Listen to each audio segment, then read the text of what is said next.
Kalau Anda ingin mendapatkan ampunan di malam Ramadan, dalam saat Anda menunaikan salatnya, maka syarat yang pertama, salat Anda. Nabi kunci untuk mendapatkan ghufira lahu ma taqaddama min dzambi, supaya diampuni dosa-dosa yang pernah ia kerjakan.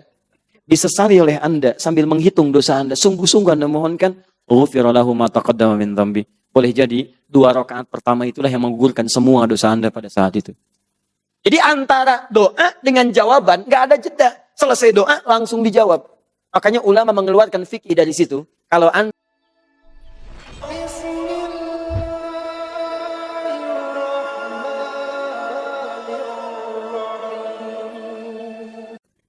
hadis riwayat Muslim, nomor hadis 749. Sebelum sampai ke sini, ini saya bahas yang ini dulu, yang iman dulu. Imanan. Allah. Sekali. Dilakukan karena Allah, bukan karena yang lain. Kalimat iman pertama di dalam Al-Quran disandingkan langsung dengan Allah yang dengan sifat ghaibnya. Alladzina yu'minuna bil ghaib. Yu'minun bil ghaib. Imannya dilakukan karena Allah yang ghaib. Ghaib itu belum tampak dalam pandangan kita. Dan kita yakini keesaan ketunggalan dan seluruh kekuatan-kekuatannya kepada kita semuanya. Fokus baik-baik di sini.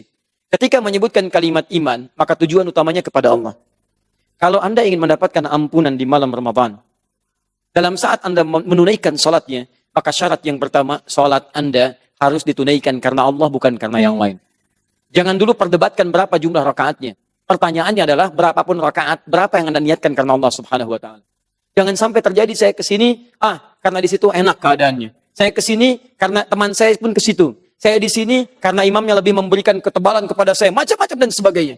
Ingat teman-teman, Anda boleh untuk memberikan gambaran-gambaran semangat karena imam bagus bacaan, karena menyentuh kepada jiwa. Tapi yang harus Anda tanamkan pada diri Anda sendiri, siapapun imamnya, memberikan sentuhan ataupun kepada jiwa saya, tetap saya kerjakan karena Allah Subhanahu wa taala. Begitu Anda datang imamnya beda, Anda nggak akan peduli. Yang penting Allah ridha dengan salat saya malam ini. Paham ya? Maka hati-hati betul. Begitu nanti teman-teman mempraktikkan masa tarawihnya, akhi, di mana tarawih? Saya ikut si fulan aja lah. Bukan karena ikut si fulan. Karena Allah perintahkan Anda untuk memilih yang terbaik karenanya. Paham? 1. Sudah, masuk ke dinin dulu, lalu saya teruskan ihtisab. Teknisnya bagaimana? Teknisnya, salatul laili masna masna. Hadis Muslim hadis 749.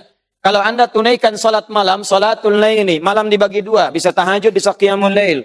Mau Anda tidur dulu, mau tidak tidur dulu, kata Nabi, cara pertama masna masna. Paling minimal tunaikan 2. Setelah itu 2.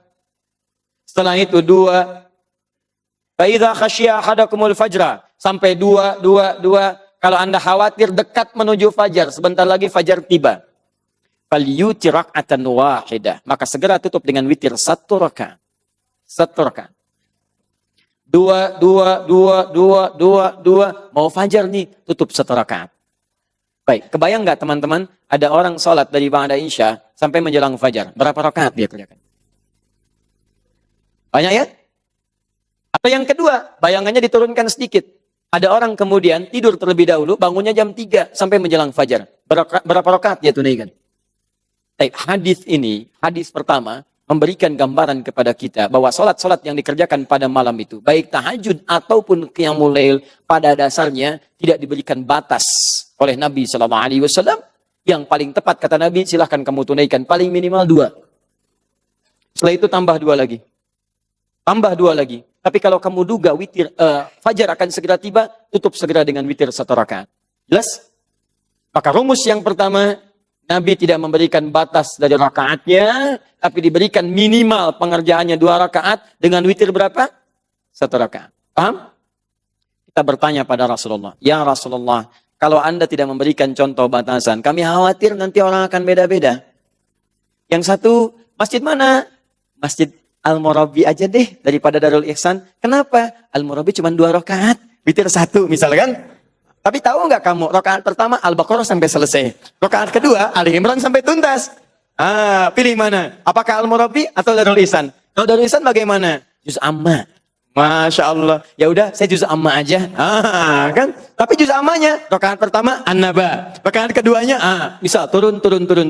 Karena tidak ada standar di sini nanti orang bisa begini, bisa begitu, maka Nabi mempraktekkan kesehariannya, salat malamnya, bahkan di Ramadan atau di luar Ramadan dengan merujuk keterangan pada Sayyidah Aisyah radhiyallahu taala anha. Hadis Al-Bukhari nomor hadis 2008 sampai 2010. Datang 3 orang sahabat mulia.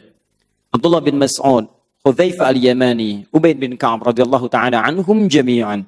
Sa'alu Sayyidata Aisyah radhiyallahu taala anha an salatin Nabi sallallahu alaihi wasallam fil lail. Ya, maka mereka bertanya tentang salat malamnya Nabi sallallahu alaihi wasallam. Kaifa kanat salatu Rasulullah sallallahu alaihi wasallam? Faqalat, maka dijawab oleh Sayyidah Aisyah, lihat.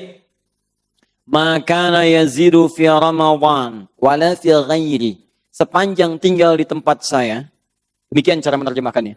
Saya saksikan beliau sholat di Ramadan ataupun di luar Ramadan. Beliau tidak pernah menambah ala 11 raka'atan, lebih dari 11 rakaat. Di kesaksian Sayyidah Aisyah, saat Nabi berada di rumah beliau, baik di bulan Ramadan ataupun di luar Ramadan, sholat malamnya berapa rakaat? 11 rakaat. 11 ini yusalli arba'an. Beliau sholat 4 rakaat dulu. Perhatikan beda hadis dengan yang pertama tadi. Thumma yusalli arba'an, pakai thumma. Kemudian salat 4 lagi. Thumma yusalli thalathan, pakai thumma lagi. Kemudian salat 3 rakaat. 4 tambah 4 tambah 3. Berapa? 11. Lihat pakai thumma di sini. Baik, pertama.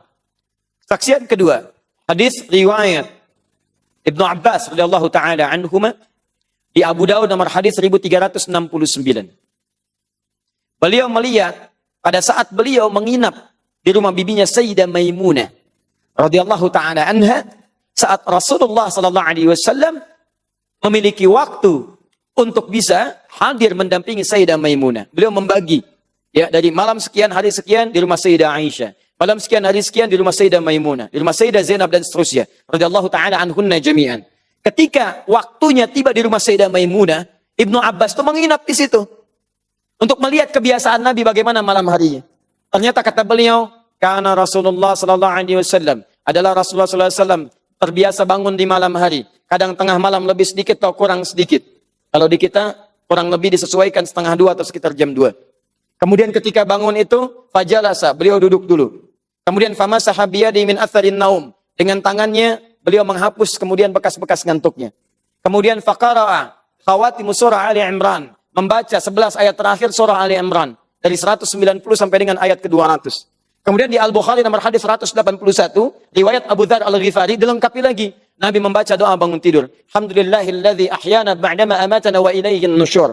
Thumma dhahaba ila syinin mu'allaqah. Kemudian pergi ke tempat tertutup, semacam kamar mandi bagi kita.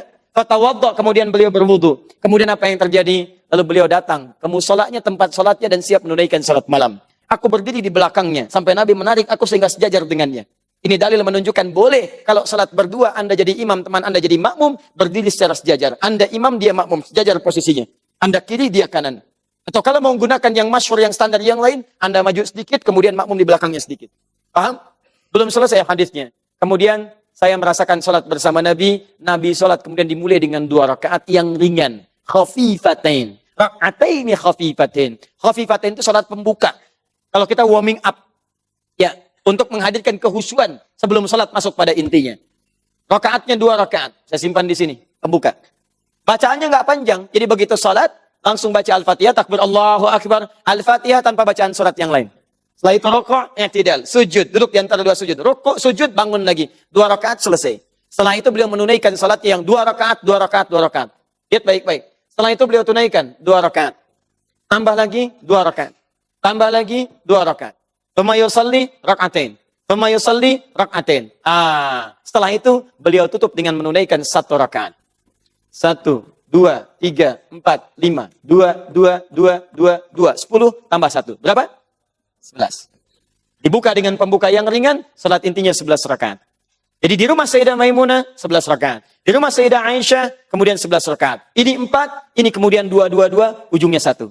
Paham sampai sini?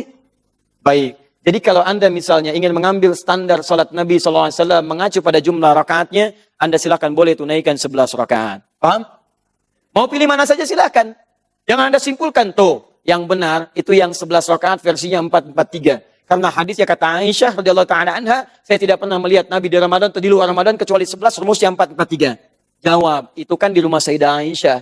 Sedangkan Nabi menginap bukan di situ saja. Kadang di rumah Sayyidah Maimunah, kadang di rumah Saudah binti Zam'ah, kadang di rumah Sayyidah Zainab dan seterusnya. Di rumah ini beda dengan yang ini karena kondisi istri Nabi satu dengan yang lainnya itu beda. Beda usia, beda kekuatan berdiri, beda keadaannya. Makanya Nabi memberikan fleksibilitas supaya istrinya nyaman mengikutinya. Itu poinnya. Dan ini bisa Anda terapkan pada istri Anda. Jangan dipaksakan. Ayo mah, yang kuat, yang kuat. Sunnah Nabi 11 rakaat. Lihat tuh, lihat. Tidak. Istri Anda persoalan di kakinya. Cukup mungkin 2 dulu. 1 tutup, dia istirahat, Anda teruskan. Boleh. Jangan dipaksakan. Surga mah, surga. Surga. Aula wala quwata illa billah. Tapi kalau Anda kira misalnya 4, saya lebih tenang dengan 2. Karena agak santai berdirinya 2, langsung istirahat lagi. Boleh kerjakan 2. Dan jangan berdebat di sini, tidak ada gunanya. Karena dua-duanya dikerjakan oleh Nabi. Gak bisa Ustaz. Yang tetap 443. Ini rumus paling bagus. Kemarin Madrid menang 443 Ustaz rumusnya. Gak ada hubungan. Ya. Toh Roma juga mengalahkan Barcelona, formasinya beda. Ya kan? 4-2-3-1. Baik, itu yang paling bagus tuh. Sudah selesai. Saya tutup ini. Ini hadis belum selesai. Belum selesai. Tapi tahukah Anda? Ini poinnya. 11 rakaat ini, jangan dikira Allahu Akbar, Assalamualaikum. Allahu Akbar, Assalamualaikum. Tidak. Perhatikan keterangan Sayyidah Aisyah selanjutnya. Saya thummanya saya bulati. La tas'al an husnihinna wal tulihinna. Tapi 11 ini, jangan ditanya panjang dan bagusnya. Gak usah tanya deh. Cukup tahu 11, tapi panjang dan bagusnya, jangan ditanya. Penasaran 3 sahabat ini. Seketika dalam satu waktu mengikuti sholat di belakang Nabi. Karena kadang-kadang Nabi pun dalam beberapa malam sholat kemudian di masjid atau di tempat-tempat tertentu di luar rumah-rumah istrinya. Apa yang terjadi teman-teman? Sholat di belakang Nabi. Hudzaifah al-Yamani. Selanjutnya ada Abdullah bin Mas'ud. Ada Ubay bin Ka'ab. Begitu mereka sholat baru tahu maksud Sayyidah Aisyah itu. Indahnya kata Hudzaifah al-Yamani sholat di belakang Nabi. Jangan tanya bagusnya karena setiap kalimatnya enak didengarnya. Begitu baca ayat doa, beliau kemudian menyertai dengan doa. Begitu hadir ayat surga, ingin harapan dalam untuk meraihnya. Sampai berdoa kepada Allah meminta untuk umatnya. Membaca ayat tentang neraka, terseduh-seduh beliau menangis. Kemudian bermohon kepada Allah untuk umatnya dijauhkan dari neraka. Indah. Tanpa terasa saat berdiri 1 rakaat itu, Nabi membacakan 100 ayat Al-Baqarah. 1 rakaat, 100 ayat. 1 rakaatnya. 100 ayat. Nah, hadis sahih. Siapa yang bisa menunaikan salat malam dalam 100 ayat atau membaca 100 ayat dari Al-Quran, maka dituliskan pahala baginya telah menunaikan salat sepanjang malam. Itu hadis sahih. Maka ini bayangkan, Nabi menunaikan 1 rakaatnya 100 ayat. Nikmat, kata Hudzaifah. Kemudian Abdullah bin Mas'ud juga penasaran, salat di belakang Nabi. Allah ternyata benar. Tidak ada yang paling nikmat kecuali salat di belakang Nabi. Indah bacaannya, nikmat, enak. Tanpa sadar, sudah masuk 100 ayat Al-Baqarah. Dikira akan sama seperti Hudzaifah ruku, ternyata diteruskan. Nikmat. Sampailah ke Al-Baqarah tuntas 286 ayat. Dikira akan ruku, ternyata diteruskan. Sampai Ali Imran. Masya Allah, nikmat. Sampai 200 ayat. Dikira akan ruku, ternyata diteruskan. Sampai An-Nisa. 176 ayat. Sudah 5 juz, 4 halaman. Luar biasa. Barulah ruku. Allahu Akbar. 1 rakaatnya 5 juz, 4 halaman. Nikmat. Saking nikmatnya, besoknya gak pada ikutan lagi. Tapi lihat cara bacanya. Bukan karena kelamaan, bukan karena takut lelah, bukan. Kata Abdullah bin Mas'ud, saya ini seringkali menduga saat beliau membaca dengan penuh kenikmatan, apakah di posisi ini akan ruku. Di begitu tenang berdoa, dikira akan ruku, ternyata lanjut. Sering menduga, saya khawatir sholat saya, karena pribadi saya, khawatir kurang khusyuk, karena saya sering menduga apakah di posisi ini Nabi akan ruku. Bukan karena nggak tahan berdirinya, karena nanti Imam An-Nawawi dalam kitabnya At-Tibyan menyebutkan, bahwa setelah sepeninggal Nabi, mereka terbiasa sholat malam bahkan sampai hatam Al-Quran. Cek di halaman 37 paling kanan sebelah atas. Paragraf pertama baris 1 sampai dengan baris 3. Ada Uthman bin Affan, ada Abdurrahman bin Auf, ada Tamim Ad-Dari, radhiyallahu ta'ala anhum jami'an. Itu terbiasa sholat malam sampai hatam Al-Quran. Dan Allah berikan keberkahan pada waktunya. Kalau waktu sudah berkah, gak akan terasa amalan banyak, waktu sedikit. Gak akan terasa. Seperti Ashabul Kahf. Ketika tidur, waktunya panjang 309 tahun. Tapi mereka ketika dibangunkan seakan-akan baru tidur kemarin. Itu luar biasa. Ada orang-orang surga belum teraih, amalan belum banyak, setiap dapat masjid, Masya Allah, tidur. Masya Allah, bangun Pak, sholat, rasanya baru tadi, rasanya baru tadi. Sudah waktunya sholat, luar biasa. Nah, lihat, 100 ayat. Maka sepeninggal Nabi, dibiasakan oleh para sahabat. Sholat, sholat, sholat. Tahan, tahan. Ternyata bukan ini saja. Setiap selesai beliau sholat ini, beliau berhenti dulu. Lihat pakai thumma. Thumma itu huruf sambung di antara dua aktivitas dengan jeda yang cukup panjang. Atof. Atof itu ada banyak. Ada pakai fa, ada pakai waw, ada pakai thumma. Ini yang paling populer. Kalau pakai fa, itu cepat tanpa jeda. Dakhala Ahmadu ila jami Darul Ihsan fa Ali. Ahmad masuk ke Masjid Darul Ihsan, kemudian Ali pakai fa. Begitu Ahmad masuk, Ali masuk. Quran surah ketiga Ali Imran ayat ke-38 sampai 39. Nabi Zakaria berdoa kepada Allah di mihrab. Hunalika da'a Zakaria rabbah. Qala rabbi habli min ladunka dzurriyyatan thayyibah innaka sami'ud du'a. Di mihrab berdoanya sambil salat, masih berdiri dalam salat. Berdiri disebut qaim, sedang salat disebut yusalli. Baru selesai doa, belum selesai salat, tiba-tiba selesai doanya turun jawaban ayat 39-nya. Jawabannya pakai fa. Fanadatul malaika. Malaikat langsung menyeru, menyampaikan jawaban dari Allah. Wa huwa qaimun, sedangkan Nabi Zakaria masih berdiri, yusalli fil mihrab, berdiri sedang salat. Jadi baca doa dalam salat dalam berdiri, salat belum tuntas, doanya baru selesai, tiba-tiba langsung dijawab, annallaha yubashshiruka bi Yahya. Allah kasih kabar gembira, Anda akan punya anak namanya Yahya. Jadi antara doa dengan jawaban nggak ada jeda. Selesai doa langsung dijawab. Makanya ulama mengeluarkan fikih dari situ. Kalau Anda ingin cepat dijawab, jadi baru selesai doa, langsung seketika dijawab. Keluarkan kebiasaan Nabi Zakaria ketika bermohon pada Allah Subhanahu Wa Taala. Itu di antara poinnya. Nanti lain waktu kita bahas ya. Itu bukan fiksi. Dua pakai wa. Wa itu ada jeda sedikit. Dakhala Muhammadun ila jami Darul Ihsan wa Ahmad. Muhammad masuk ke Masjid Darul Ihsan, kemudian Ahmad pakai wa. Jadi Muhammad masuk, kemudian Ahmad mengikuti. Ketika Muhammad masuk ada jeda, Ahmad masuk. Tapi kalau pakai thumma ada jeda yang cukup agak panjang. Bisa 5 menit kemudian Ahmad masuk. 3 menit kemudian Ahmad masuk. Atau ada panjang luar biasa. Nah, lihat ini. Hadis antara salat selesai, salat satu ke salat yang lainnya menggunakan thumma. Jadi begitu salam, Nabi nggak langsung bangun. Jadi kalau Anda salat malam di malam Ramadan, habis Isya, habis salat sunnah, Anda salat 2 rakaat pertama, begitu selesai, sunnahnya bukan langsung bangun. Duduk dulu, rehat dulu, dan perhatikan apa yang dikerjakan oleh Nabi. Allahumma innaka afuun, tuhibbul afwa fa'fu anni. Ya Allah, Engkau yang maha pemaaf. Aku akui aku banyak salah, ya Allah. Selevel Nabi yang maksum dijaga dari kesalahan mengatakan, saya mengaku banyak salah. Fa'fu anni. Maafkan saya, ya Rabb. Maafkan saya. Nabi itu membaca doa, sesungguhnya untuk diisyaratkan pada umatnya, karena kita yang butuh. Kalau Nabi nggak minta pun sudah ada jaminan. Kita yang harus banyak minta. Makanya ketika diajarkan kalimat itu gambaran dari Nabi, kunci untuk mendapatkan ghufira lahu ma taqaddama min dzambi, supaya diampuni dosa-dosa yang pernah ia kerjakan.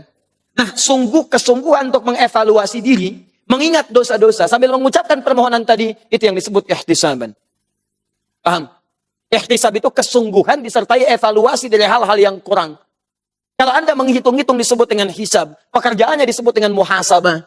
Jadi begitu ada kalimat ihtisaban, bukan cuma salatnya yang diminta. Di jeda-jeda itu mohonlah ampunan kepada Allah Subhanahu Wa Taala.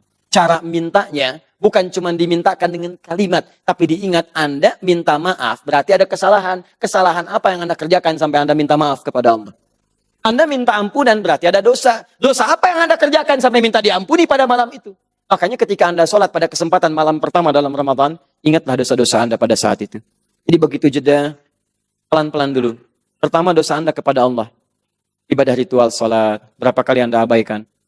Berapa kali Anda bermalas-malasan? Minta ampun. Supaya selesai urusan Anda dengan Allah. Setelah itu dosa pada manusia. Mulai dengan ibunda Anda, ayahanda Anda. Berapa kali kata-kata Anda membuat ibu Anda tersakiti? Air matanya mengalir. Ayah Anda kecewa. Turunkan lagi pada saudara-saudara Anda. Jangan-jangan dia begitu peduli pada Anda, tapi Anda menyapanya pun tidak. Atau Anda mohon maaf. Hebat sekali Anda. Begitu mudah datang ke majlis ta'lim. Enak, tenang. Tapi dengan saudara sendiri masih ada masalah. Dengan orang tua sendiri belum selesai. Dan teman-teman itu luar biasa itu. Pengaruhnya luar biasa. Dan dengan istri Anda, istri dengan suaminya. Dosa apa yang pernah dikerjakan selama ini? Coba dilihat. Barangkali tanpa Anda sadari banyak hal yang pernah keliru. Anda sudah diberikan oleh Allah istri yang sangat luar biasa, mendampingi hidup Anda. Tapi coba lihat, berapa kali Anda lihat status istri orang lain.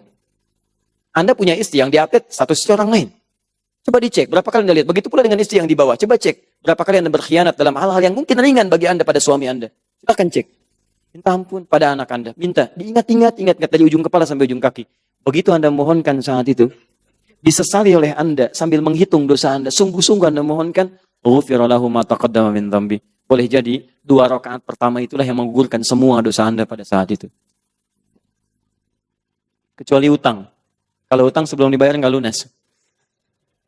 Nggak lunas. Ya, jadi selesaikan dulu setelah itu. Jelas ya? Begitu Anda mendapatkan ketenangan pada jiwa dengan bacaan tadi, biasanya orang kalau sudah minta ampun, tenang jiwanya. Rohnya. Roh tuliskan.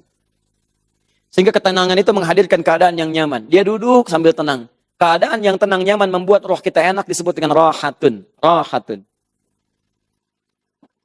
Kalau Anda berusaha menghadirkan ketenangan ini sehingga dampaknya ke roh menjadi nyaman, maka disebut dengan tarwihatun. Tarwiha. Tarwiha. Kalau Anda kerjakan bukan cuma sekali, tambah lagi, tambah lagi, tambah lagi. Banyak Anda kerjakan, jamakkan kalimatnya dari tarwiha jadi tarawih. Tarawih. Jadilah kalimatnya dengan tarawih. Salatnya bisa tahajud, bisa qiyamul lail, tapi sifat Nabi mengerjakannya disebut dengan tarawih. Jadi kalau Nabi, kata Sayyidah Aisyah, salatnya tarawih tenang, bacaannya tenang. Setelah itu tenang, duduk sejenak, berdoa dengan tenang. Sehingga ada perbedaan sebelum salat dengan setelah salat. Sebelum salat gelisah, pasca salat lebih tenang. Sebelum salat kurang nyaman, ba'da salat lebih nyaman. Ada perubahan. Ketika ada perubahan itu yang disebut dengan tarawih. Makanya para ulama tidak memperkenalkan nama dengan tahajud dan qiyamul lail karena sudah paham. Tapi yang dipahamkan ini karena tidak setiap yang sholat, di sholat menyolatkan dia, menunaikan dia sholat dengan keadaan yang tenang. Semua paham, tahajud ngerti, qiyamul lail ngerti. Tapi apakah setiap yang tahajud dan qiyamul lail dikerjakan dengan tenang? Makanya yang dipopulerkan tarawihnya bukan ininya supaya kita kerjakan seperti Nabi mengerjakannya. Yang tenang. Jadi jangan sampai Anda sholat, bacaan Anda saja sudah tidak tarawih. Amin. Allahu Akbar pulang. Dari mana Pak? Tarawih. Tarawih. Olahraga namanya. Paham ya? Baik. Jadi di sini penting untuk kita pahami. Makanya tadi di awal saya katakan, kok bisa Nabi yang 11 rakaat sampai menjelang fajar? Ada 23 rakaat, kok bisa 7 menit? Allahu Akbar, Allahu Akbar, Allahu Akbar, Allahu Akbar. Dari mana Pak? Tarawih. Luar biasa. Abu Jahal aja bingung kalau ini. La haula wala quwwata illa billah. Dah, hadap sini. Belum selesai. Sabar. Ini baru sholat, belum Quran, belum sedekah, belum larangan masih di belakang tuh ya. Tenang aja, antum sampai jam 11, saya jam 9 pulang. Teruskan, belum selesai, belum selesai. Ustaz, apa yang terjadi setelah itu? Nabi itu teman-teman sekalian, 11 tadi. 11 itu sifatnya tarawih. Tarawih sifatnya dalam bacaan, tenang dalam bacaan, banyak dibacakan, plus tenang dalam menunaikan caranya. Saya masih ingat tadi, teman-teman, menyampaikan kepada Anda, berapa paling ringan bacaan Nabi? 1 rakaatnya 100. 100 apa? 100 ayat. Sempurnakan 100 ayat ya. Nah, sekarang lihat baik-baik. Kebiasaan ini sepeninggal Nabi diteruskan oleh sahabat. Zaman Abu Bakar, 100 ayat juga. Baik. Kemudian terus. Alhamdulillah dengan nikmat dari Allah, Islam meluas. Meluas. Zamannya Umar bin Khattab radhiyallahu ta'ala anhu, lebih meluas lagi. Lebih meluas. Dan Umar melihat, oh ini kalau terpecah-pecah ini, sunnahnya itu sebetulnya sholatnya berjamaah malamnya. Cuman karena Nabi khawatir begitu banyak orang datang dijadikan fardu, maka beliau sesekali datang. 3 malam pertama, jamaah. Setelah itu ke masjid. Setelah itu beliau balik lagi.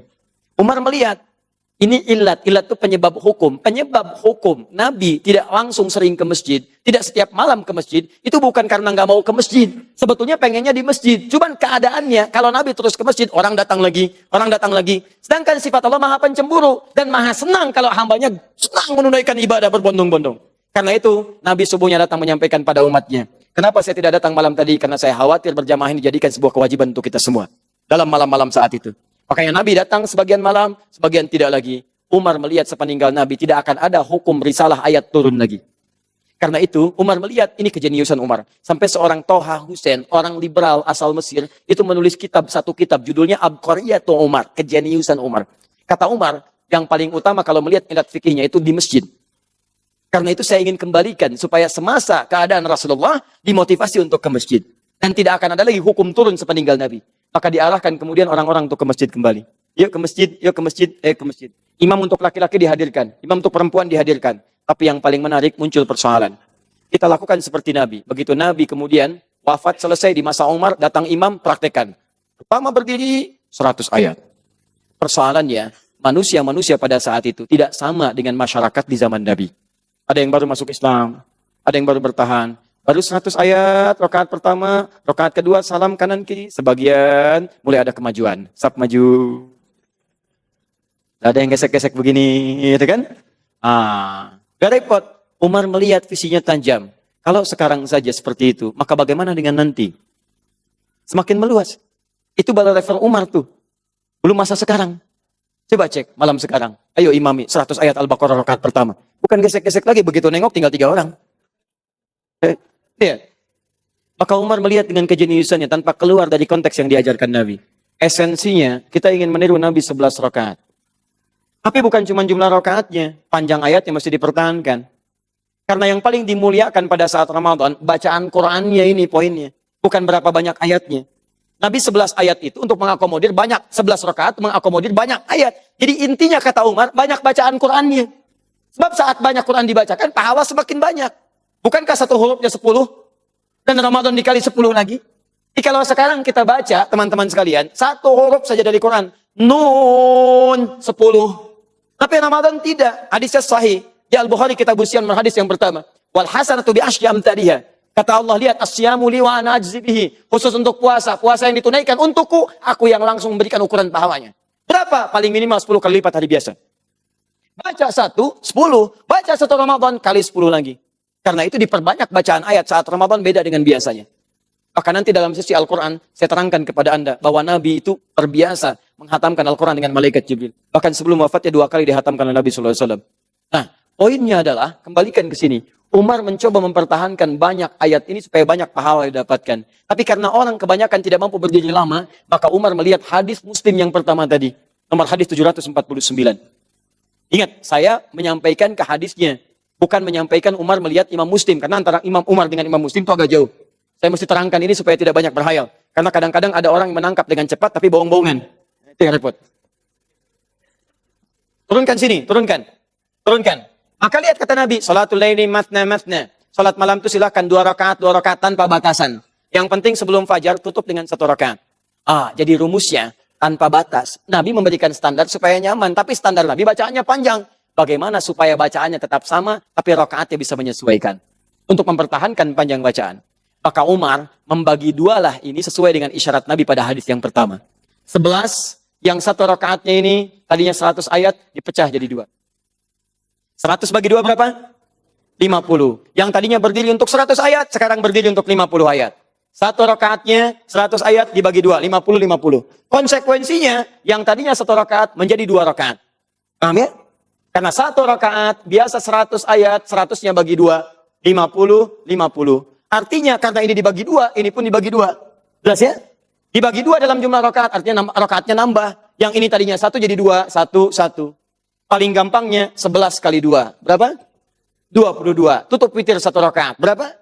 23. Maka Umar kemudian naikkan level jumlah rakaatnya untuk mempertahankan jumlah bilangan ayatnya. Bahkan tidak cukup sampai sini, sahabat yang lain. Ada yang 36 witirnya 1, ada yang 38 witirnya 1, ada yang ke-40 untuk mempertahankan panjangnya bacaan. Di mereka itu mengejar bacaan supaya banyak dapat pahala. Tapi juga menyesuaikan kondisi. Saya mungkin nggak bisa berdiri lama nih, nggak apa-apa. 1 rakaatnya saya kurangi. Yang penting sama nanti bilangan dengan jumlah Nabi SAW saat sholat. Dimotivasinya itu. Karena itulah setelah itu ditemukan. Menyebarlah ini. Rumusnya dipakai. Sampai sekarang di Mekah 23 rakaat. Kemudian di Madinah lebih daripada itu. Keluar situ sedikit ada yang 11 rakaat. Tapi poinnya mereka sama-sama mempertahankan bagus dan panjangnya bacaan sholat Nabi SAW. Dan tidak ada yang mendebat pada saat itu. Utsman tidak mendebat, Ali tidak mendebat. Makanya aneh kalau ada sekarang sahabat bukan, tabi'in bukan, ulama bukan. Kok mendebat ini? Pilih mana hayo? Nabi apa Umar? Saya pilih Nabi dan Umar, saya tidak pilih Anda. dekat mana antara Anda ke Nabi dengan Umar ke Nabi? Umar dijamin oleh lisan Nabi. Ikuti Quran dan Sunnah, ikuti petunjuk saya dan khulafai Rasyidin al-Mahdiin. Fala khalifah, fala khulafah Rasyidin yang diberikan petunjuk oleh Allah Subhanahu wa taala. Umar mertua Nabi, Umar sahabat Nabi, hidup bersama Nabi, dikubur di samping Nabi, dimuliakan oleh Nabi, di surga bersama Nabi, mustahil menyelisihi Nabi. Justru Umar mencari cara supaya sholat Anda sesuai dengan Nabi. Anda tidak hidup di zaman Nabi, tidak menemani Nabi hidup, mertua Nabi bukan, menantu Nabi bukan, hidup tidak dengan Nabi, dikubur tidak bersama Nabi. Ikut Umar, ikut Nabi. Jadi belajar dulu. Tapi poinnya baik yang 23 ataupun yang 11 sama-sama memperbanyak bacaan supaya nikmat dan mendapatkan banyak pahala dalam sholatnya. Itu. Jangan sampai berlomba-lomba menyelesaikan. Baik Ustaz, wah, saya pernah punya pengalaman di Garut tuh. Awal ke Garut. Ini ingin menerapkan sunnah, cuman caranya ya kadang-kadang harus disesuaikan. Saya santri angkatan pertama datang ke sana. Terus awal-awal saya datang, langsung Pak bulan Ramadan. Imamnya ingin berusaha menerapkan ini. Tapi mungkin kadang-kadang nggak sampai gitu ya. Itu harokatnya jadi 6 harokat, termasuk mad adid disukun. Alhamdulillahi Rabbil Alamin. Aduh, panjang nih. Ar-Rahmanir Rahim. Sampai amin, tiba-tiba. Yasin. Ya Allah, panjang nih. Baru datang pertama, imam kelas yang ke-6, kelas terakhir, langsung Yasin. Malam pertama. Allah, saya tunggu, tiba-tiba. Allahu Akbar. Oh.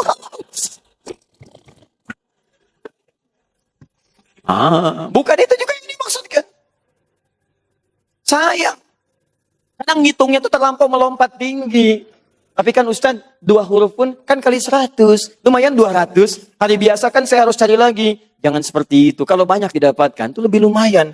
Kalau ngitung Anda seperti itu, bandingkan dengan dosa Anda. Berapa banyak dosa Anda? Makanya orang yang baca Quran ingat dosa akan lebih banyak ayat yang dibacakan.